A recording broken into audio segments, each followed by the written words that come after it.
Well, I think for starters, every year we talk about plumbing that needs to get laid in order for certain parts of our business to take off. And a number of years ago, we were talking about the social plumbing. That's obviously in great shape because of amazing partners like Facebook and Twitter and others, even some of the more emerging players in the marketplace. Mobile is certainly, by leaps and bounds bigger than it was 2 years ago or even last year in terms of the numbers in which people are consuming content and the way advertisers are using it from an advertising perspective. And I think the next place in which we need to still roll a lot harder is on the plumbing for data. We've gotten to a really good place where we're starting to see lots of data. We can capture all of that, but how we're going and putting it to use is something that still has a lot of runway left. How do you see media developing? The stuff that you guys buy and sell or are involved with, is that changing, or how could it change? Yeah, I mean, it's changing based on the players in the marketplace and what they can offer and what we're asking them to offer.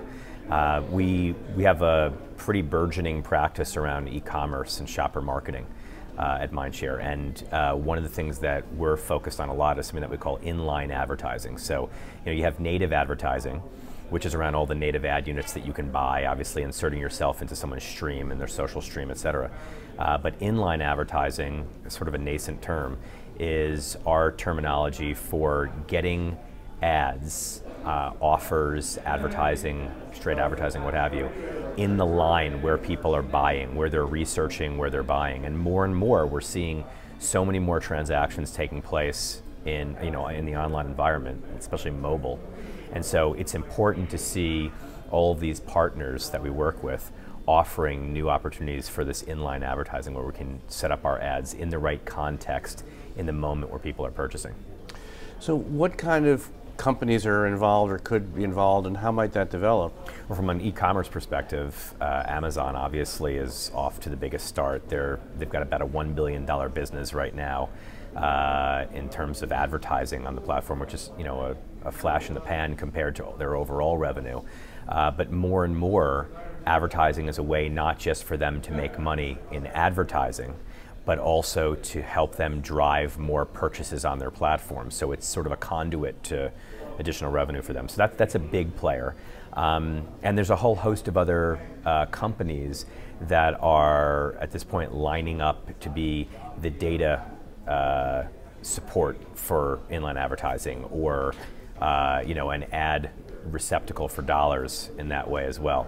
And there's a actual Lumiscape that is blossoming right now around e-com. But so that's just one area, and the point here though is that we have to, as an industry, whether you're a publisher or whether you're a content provider or whether you're an advertiser, we've got to be pushing the envelope on where we get marketing in front of people, because it's a constantly evolving landscape, and we need to be where the eyeballs are and where the effectiveness is.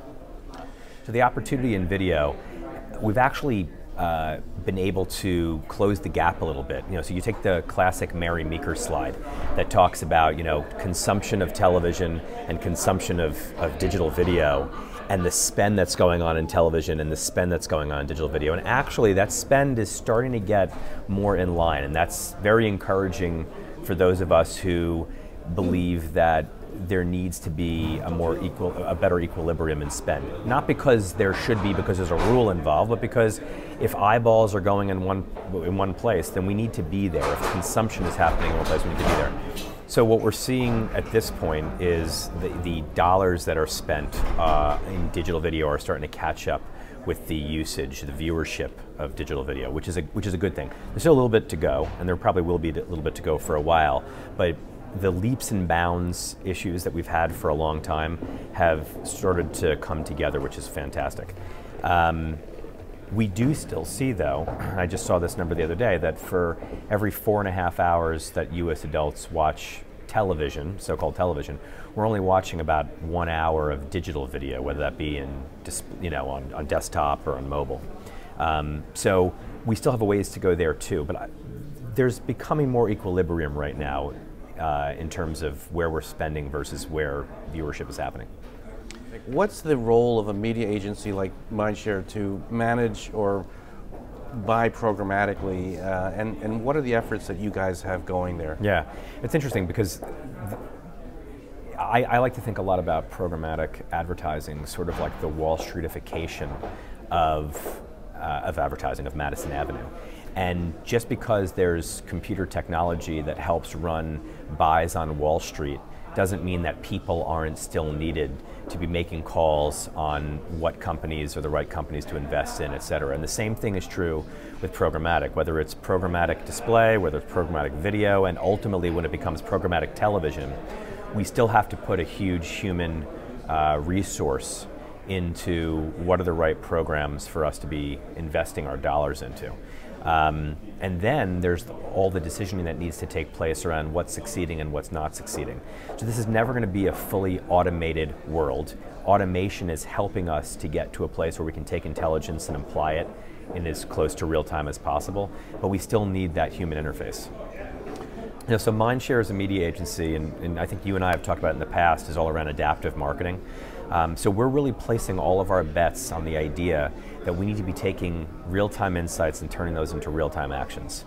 And so for us, we believe that that's where the future of the media agency is going, that it can't just be around, you know, planning, set and forget, and then come back and plan again the following year.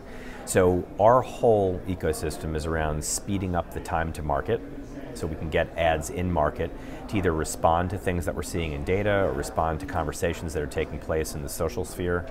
But one way or another, we have to move very quickly. And you need strategic thinking for that. Matter of fact, it's kind of an interesting thing. I was just having this conversation the other day with someone that there's going to be a time in the not too distant future where we probably won't be using the term reporting anymore as much, because we're going to be taking data and rolling it back into decisions very quickly. So instead of just sending a post report to a client on how their campaign run, we're going to be in real time affecting those changes, because we're going to have the confidence to be able to make it and to make those campaigns more successful.